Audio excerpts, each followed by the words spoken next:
Yo, salut à toutes, salut à tous, c'est Authentique, j'espère que vous allez bien. On se retrouve comme d'habitude le mardi à midi. Bon appétit, c'est le dernier manga vorace de l'année et justement en première partie de cette vidéo, je vous expliquerai un petit peu pourquoi avec la présentation d'un planning du mois de décembre très chargé. On passera ensuite comme d'habitude bien sûr au bilan lecture avec 15 jours de lecture et j'ai fait quelques petits regroupements par thème qui va me permettre de regrouper quelques mangas, de les comparer, de les analyser, un petit peu de comédie romantique, dramatique aussi avec Cigarette and Cherry, Kowloon et Saturn Return qui entreront entre guillemets en confrontation. Coupe du monde oblige, bien sûr, nous parlerons également de Blue Lock et de Aoashi pour voir si un titre se dégage plus que l'autre et j'ai vraiment pas mal de choses, je pense, intéressantes à vous dire sur mon point de vue entre les deux séries. Ensuite, une petite comparaison entre deux titres qui n'ont rien à voir, mais dans le titre on retrouve quand même un petit cousinage, enfin vous allez voir, c'est vraiment pour le clin d'œil avec les tomes 2 et 3 de Les Affamés et les tomes 1 et 2 de Le 9 août tu me dévoreras. Donc oui, les mangas n'ont rien à voir effectivement, hein, on a bien compris. Et nous terminerons, nous nous envolerons vers l'infini et plus encore avec la rencontre de Taniguchi et Moebius et le manga Icar. N'oubliez pas de lâcher le petit pouce, de partager en commentaire vos réponses, vos impressions avec moi-même et puis bien sûr de partager, de diffuser la vidéo, j'ai envie de dire générique.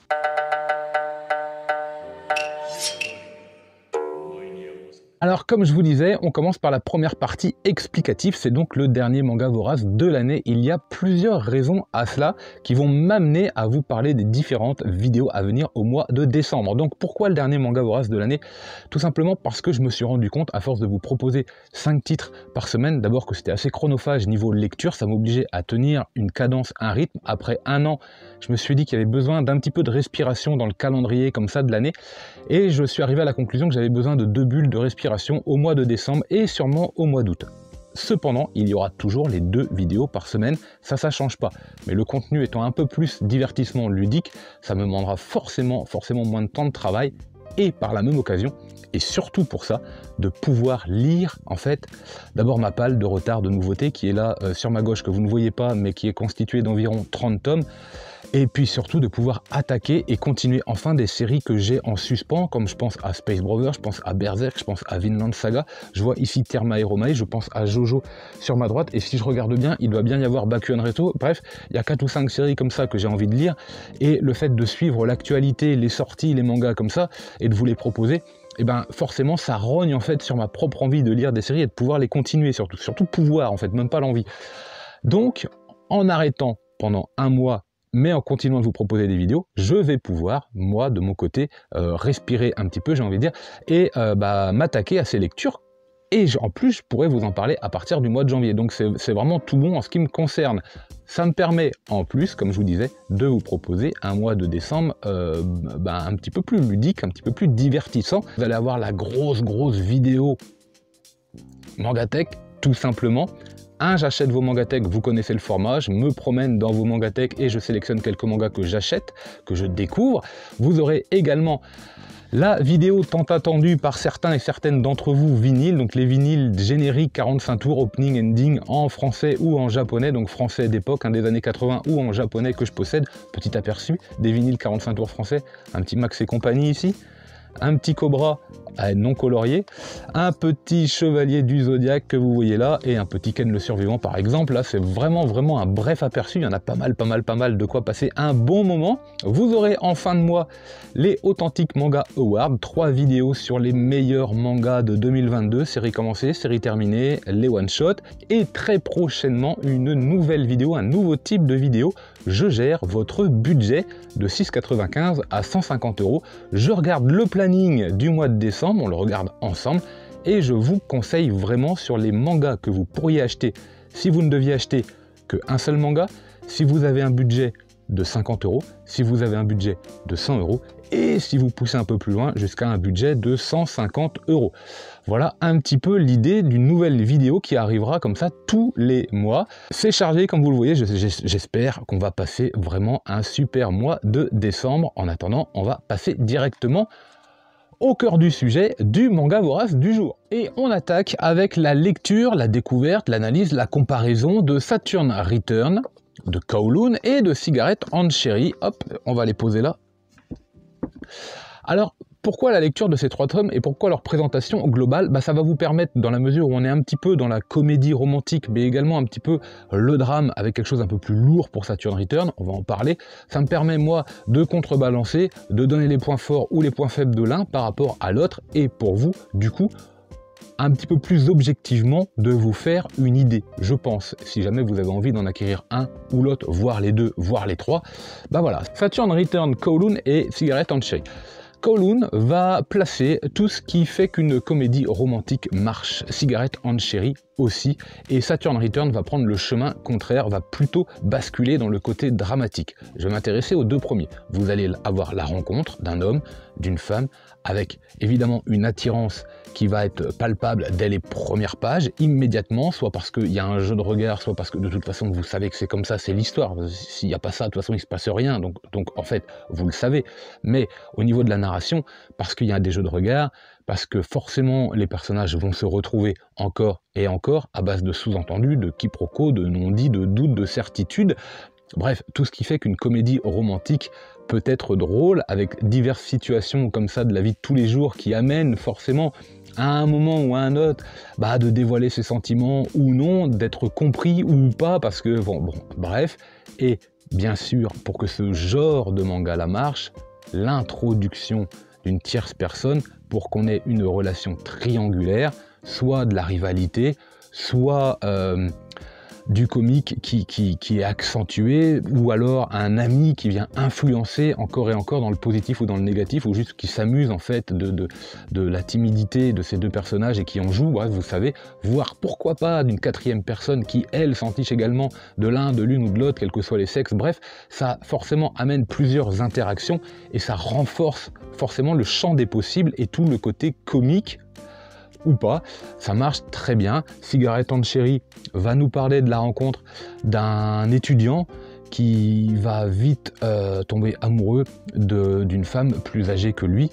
Dans Kowloon, vous avez 2 jeunes hommes et jeunes femmes qui travaillent dans Kowloon et dans le même bureau, et avec tout un jeu de mystères, de situations assez étranges que le lecteur, lui, ne va pas comprendre, assez labyrinthiques, qui sont en parallèle avec la ville elle-même qui est très labyrinthique dans la structure du manga, mais dans sa structure réelle aussi, de toute façon. Et c'est assez étonnant dans Kowloon, ce jumelage, cette symbiose entre la difficulté des 2 personnages à comprendre réellement les intentions de l'un et de l'autre. On sent vraiment que c'est un méli-mélo comme ça de sentiments, de non-dits, de certitudes ou pas, et c'est vraiment en fusion avec l'architecture même de Kowloon, où vous vous perdez à chaque ruelle. Quand vous lisez Kowloon et que vous voyez les personnages se balader, vous ne savez pas du tout où vous êtes complètement perdu. Et en plus de ça, il y a un petit côté fantastique dans Kowloon qu'on ne voit pas venir, avec un cliffhanger de fin de premier tome incroyable. Alors là, vous n'êtes pas prêt, je ne peux pas trop vous en parler. Un dessin limite shoujo, vous voyez, très fin au niveau des visages, au niveau des yeux également, ça pétille, ça éclate, et ça marche très bien, j'aime beaucoup. De même que pour Cigarette and Cherry, vous avez quelque chose de très clair, donc on sent que c'est de l'amour positif, on sent que c'est quelque chose vraiment où la comédie va être présente, mais on sent le happy end, quoi qu'il arrive, même s'il y a des choses assez lourdes, assez pesantes par moments, où il y a un passif, parce que, je vous l'ai dit, les personnages sont assez âgés, donc il y a un passif. Est-ce que ce passif va vous rattraper ou non? Bref. En revanche, dans Saturn Return, le trait va être un peu plus crasseux, va être un peu plus brumâtre, voilà, j'ai envie de dire, avec un petit peu plus de grain, et l'ambiance est beaucoup plus lourde. On est sur du deuil, on est sur de l'acceptation de soi, sur du doute. Alors attendez, en général, il y a des mots-clés, je vais vous les dire. Deuil, écriture, enquête, effectivement, voilà, avec un petit peu de dépression également. Vous avez en fait un homme qui est décédé, qui manifestement, je crois, s'est suicidé. Il a écrit une lettre à ses 9 dernières conquêtes, à qui il demande de les épouser en fait. Et bon voilà, c'est très étrange puisque de toute façon il est décédé. On va suivre en fait une héroïne romancière également en panne d'inspiration, qui va enquêter un petit peu sur tout ça, essayer de comprendre en fait où sont les tenants et les aboutissants de cette démarche d'envoyer des lettres à 9 de ses anciennes conquêtes et de les demander en mariage tout simplement. Donc c'est assez bizarre et l'ambiance est entre le côté plutôt dépressif de notre romancière qui finalement n'arrivait plus rien à produire, plus cet événement-là de deuil, d'acceptation, plus l'enquête qui cache manifestement quelques mystères. Vous avez évidemment le côté comédie qui disparaît très très vite pour laisser place à quelque chose de beaucoup plus oppressant. Mais c'est quand même bien fait, c'est quand même bien nourri, ça reste quand même assez léger avec quelques personnages qui gravitent autour de notre romancière qui, eux, acceptent évidemment la situation, mais aussi leur propre vie et leurs propres défauts et qualités. Et donc, en fait, on a une certaine normalité qui revient autour des personnages gravitants avec de temps en temps un petit peu de comique qui revient également. Donc c'est plutôt pas mal. Voilà. C'est plus lourd, maintenant vous savez ce qu'il vous reste à faire, soit vous êtes vraiment en comédie romantique, alors vous penchez pour les 2 premiers, soit vous avez envie d'une lecture un peu plus sérieuse, pas pénible, mais un peu plus fine, un peu plus grave, alors Saturn Return est fait pour vous. Lequel je pourrais vous conseiller, lequel je préfère, honnêtement je pense qu'il faut attendre la fin pour se faire une idée. Suivant. Alors on va continuer maintenant avec la confrontation, Coupe du Monde oblige, à devenir champion du monde de football. Alors Aohashi et Blue Lock. Au moment où je vous parle, je crois que le Japon a perdu 1-0 contre le Costa Rica et je trouve ça bien dommage. Alors pourquoi je parle de la réalité du terrain de la Coupe du Monde? Parce que vous savez que le maillot de l'équipe du Japon pour cette Coupe du Monde qui a lieu en ce moment est directement inspiré de 2 mangas dont Blue Lock. Donc si vous ne savez pas, je vous invite à aller voir la couleur des maillots. Ils sont vraiment, je les trouve vraiment très très jolis. Je me demande même si j'ai pas envie d'en acquérir un, rien que pour moi, pour ma pratique personnelle, pas du foot mais du sport en général. Alors voilà, Blue Lock et Aohashi, je vais les mettre en confrontation parce qu'ils ont été souvent mis en opposition. Et je pense que c'est une erreur. Alors l'un, évidemment, Aohashi, va nous parler du foot façon Tsubasa. C'est-à-dire qu'on a, dès le départ, dès le premier tome, un trait vraiment assez vintage avec un entraîneur qui est un petit peu perdu quelque part au Japon sur une île je crois, qui n'est pas sans rappeler, je sais plus son nom, le brésilien, je sais plus, pardon, mais j'ai jamais été trop fan de Tsubasa moi avec ses terrains à rallonge, mais bon bref, vous voyez un petit peu l'idée, et avec un crayonné comme ça qui est très très agréable, j'ai l'impression quand je lis Aohashi que le trait appartient à des mangas d'une autre époque en fait, alors que Blue Lock est très moderne pour le coup dans les traits. Et on a quelque chose, on a une saveur particulière avec Aohashi, parce que j'ai l'impression qu'il est intergénérationnel, j'ai l'impression que ce trait-là, la façon dont le manga est construit, ça s'adresse à tout le monde, que vous soyez un jeune footballeur ou quelqu'un comme moi qui a joué, qui joue plus et qui aime le foot, vous allez vous y retrouver, vous allez avoir votre compte. Ça c'est une très grande force du manga de ce côté-là. A l'inverse, c'est le cas de le dire, à l'inverse, Blue Lock va présenter quelque chose de beaucoup plus moderne, de beaucoup plus vif, de beaucoup plus dynamique, je trouve, dans son trait. C'est vraiment quelque chose qui est tranchant, avec limite, on a l'impression que les personnages ont des pouvoirs quand ils jouent au foot. C'est assez étonnant, c'est assez détonnant aussi. Et il n'est pas question de football comme vous l'imaginez, il n'est pas question d'un entraînement comme vous l'imaginez.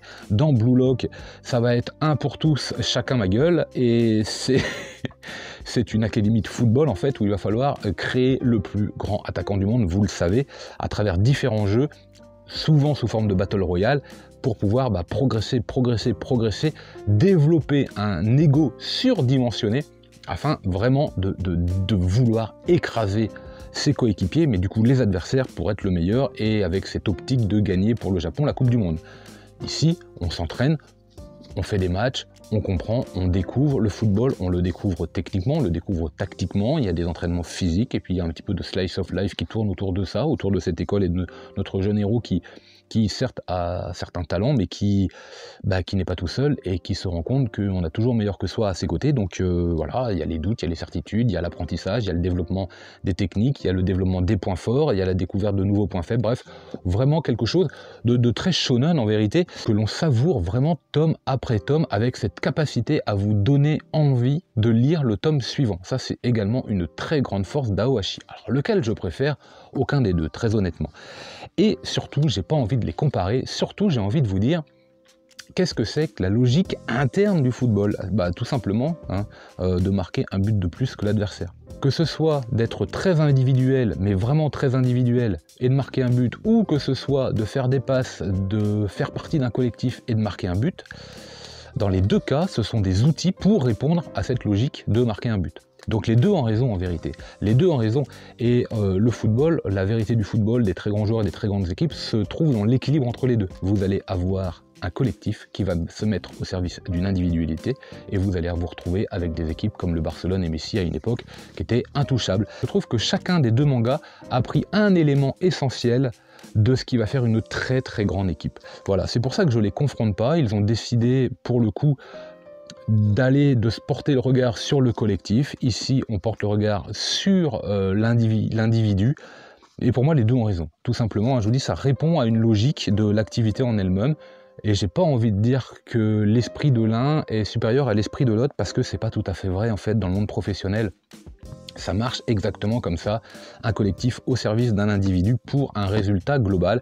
Donc voilà, c'est vraiment ce que je trouve de parfait dans ces deux mangas, c'est qu'ils parlent du football avec deux visions extrêmement différentes, et donc nous proposent deux contenus différents qu'on n'a pas forcément à mettre en opposition, puisqu'ils vont nourrir en fait le divertissement de deux façons différentes, et moi ils apportent chacun leur dose d'originalité et de surprise, donc je ne me décide pas, et même au contraire je vous conseille la lecture des deux. On va parler maintenant d'un manga Les Affamés et la découverte de Le 9 août tu me dévoreras. Alors Les Affamés, j'avais trouvé ça excellent le premier tome, mais vraiment excellent, très original, ce zombie doté d'une conscience qui en fait pour pouvoir se nourrir avait décidé de trouver des survivants humains, un mâle, une femelle, pour les accoupler et à faire avec le temps, parce que lui de toute façon il est immortel, avec le temps de créer un élevage pour développer une sorte de ferme d'humains pour pouvoir les bouffer quand il veut et être rassasié comme il le souhaite. Sauf que les tomes 2 et 3 là... Alors, je vais pas trop vous spoiler la fin du tome 1, mais grosso modo, il a trouvé un couple. Je vous dirai pas pourquoi il y a une grosse surprise à l'intérieur, je ne vous en parlerai pas, mais il a trouvé un couple et donc l'idée forcément c'est de les faire s'accoupler. Et en fait, là, il se passe plein de choses, quoi. Il se passe plein de choses parce que, avec ce que je viens de vous dire, vous dites, bon, admettons, ils ont un enfant. Et après, imaginez qu'ils aient un enfant et que ce soit le père qui meurt. Il resterait, par exemple, la mère et son fils. Mais ils font quoi? Sérieux?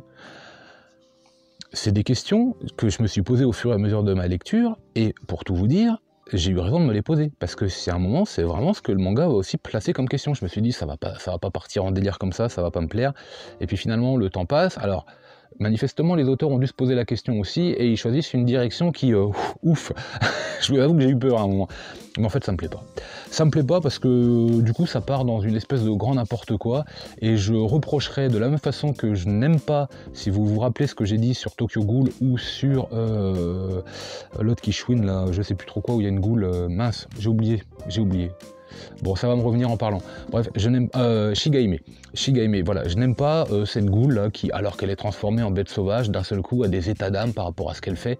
Non. Moi ça marche pas, je peux vous dire que quand je vois une tablette de chocolat et que j'ai envie de manger du chocolat, je suis pas en train de me dire bah non la pauvre, je la bouffe en fait. Donc je pense que quand vous êtes une goule et que vous avez envie de bidoche, vous n'êtes pas en train de vous dire ah bah non quand même non, notre zombie n'est pas si zombie que ça, et j'aime pas ça. Clairement j'aime pas ça, donc dommage. C'était des bons traits, des bons dessins, c'est pas sans rappeler Ayame Hero je trouve, au niveau de l'ambiance, franchement, mais je sais pas, il y a un truc qui ne marche plus, il y a un truc qui... bon, en tout cas je continuerai pas la lecture, c'était pas un achat personnel, mais je pense que je continuerai pas la lecture parce que je ne trouve pas ce à quoi je m'attendais. Voilà, c'est un petit effet raté. Pour le 9 août, tu me dévoreras. Vous avez un lycéen qui, d'un seul coup, se fait manifestement agresser par toutes, je le mets entre guillemets, hein, parce que c'est très carnassier, donc par toutes les femelles de l'environnement qui tournent autour de lui. C'est assez hallucinant. Je dis femelles parce que ce sont en fait des monstres, des espèces de yokai féminins prêts à le dévorer, qui sont capables de se transformer et qui ont envie de le bouffer, vraiment. Sauf une qui est là pour le protéger, donc elle tue les autres, enfin elle protège. Elle le protège pour mieux le manger après, quoi. Hein. Oh, dis donc, t'as des grandes dents, hein, c'est pour mieux te manger, hein, mon enfant. Donc on est un petit peu là-dedans, avec des traits vraiment modernes, là également, hein, très manga, très popcorn, très divertissant, très frais, un petit jeu de contraste noir et blanc assez unique en son genre, je trouve. J'ai pas retrouvé ça souvent dans les mangas. Est-ce que j'aurai quelques planches à vous montrer? On verra ça.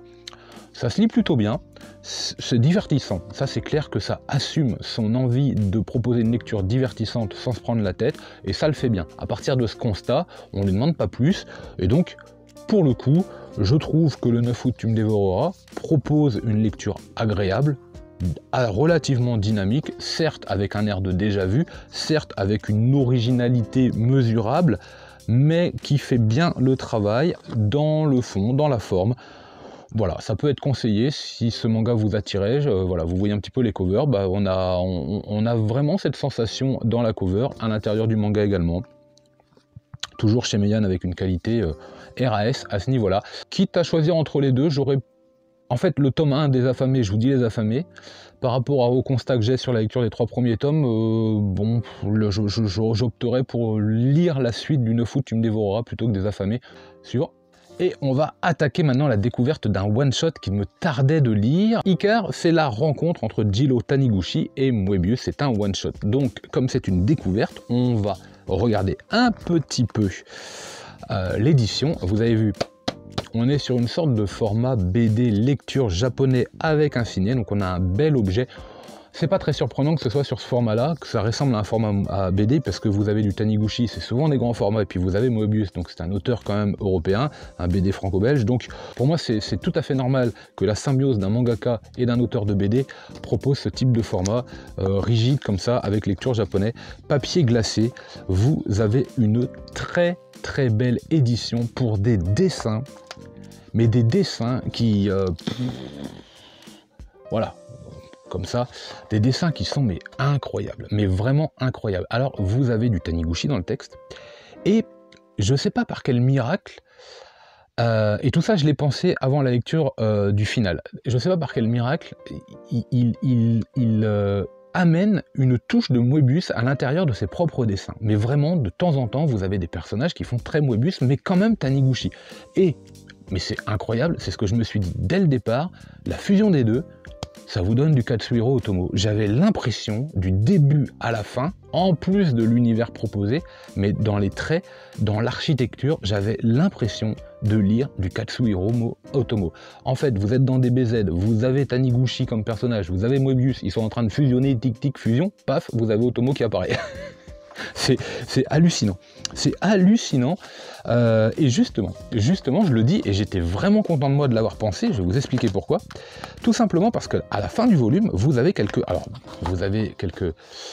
dessins comme ça, quelques esquisses, quelques essais, c'est vraiment une belle édition, hein. Vraiment pour le coup, j'ai été très surpris, donc vous en avez pas mal, et puis vous avez pas mal de textes comme ça. Beaucoup de pages, hein. Quand je dis beaucoup, une bonne dizaine, peut-être même plus en fait, avec la rencontre de Moebius, entretien avec Moebius. Et justement, Moebius le dit lui-même, dans Icar, Taniguchi, on dirait du Katsuhiro Otomo en fait, et c'était incroyable cette fusion des deux, il le dit lui-même, et moi pour le coup j'étais vraiment content de l'avoir vu. Alors c'est pas très difficile, honnêtement c'est pas très difficile, avec un petit peu d'expérience de lecture, un petit peu d'âge, ouais, c'était pas si dur, mais voilà, par exemple, hein, je peux vous montrer une page, voilà, franchement, on s'en rapproche fortement, quoi, fortement.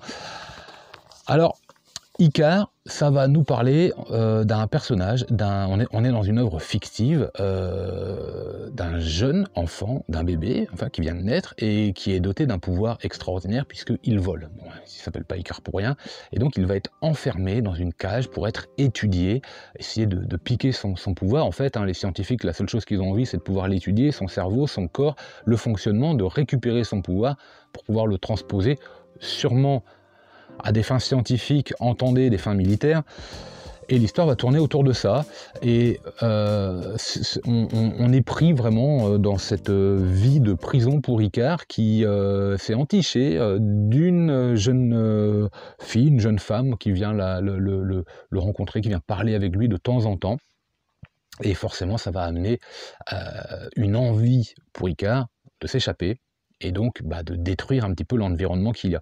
On est vraiment, je vous l'ai dit, dans quelque chose d'assez simple au niveau de la structure narrative, dans quelque chose que vous avez déjà vu, dans quelque chose qui... bon, bref, vous voyez, il n'y a pas besoin de vous faire un dessin, j'ai envie de dire. C'est une structure, un scénario qui pour le coup est assez léger, parce que là aussi on a l'impression de lire du Otomo, avec quand même pas mal d'années après, pour un manga qui finit un peu en nœud de boudin. Je suis resté perplexe sur le final. Est-ce que c'est une fin ouverte? Mais pour moi, il me manque des éléments. J'ai l'impression qu'il allait y avoir un tome 2. Alors, est-ce que c'était prévu? Mais ils ont quand même fait un one-shot. On peut dire que ça se termine comme ça, mais au cas où, on en fera peut-être un autre. Je sais pas trop, mais pour moi, il y a quelque chose de pas fini. Alors, c'était sûrement volontaire de la part des auteurs, mais c'est assez raté. Ça, le final, je l'ai trouvé assez raté. 90-95% de ma lecture était vraiment appréciable, je me demandais où on allait aller. Les 5% restants me laissent penser qu'ils ne sont pas allés là où ils voulaient aller en fait, et ils n'arrivaient pas à s'en sortir, tout simplement. Donc dommage, c'est un petit peu dommage. Je vous invite à le découvrir néanmoins, parce que la rencontre des deux vaut vraiment le détour. Je trouve que c'est un manga atypique, un univers vraiment singulier et assez oppressant, avec vraiment quelque chose que l'on retrouve chez, je me répète encore, mais chez Katsuhiro Otomo. Bref, ça peut faire la blague si vous êtes vraiment fan des deux.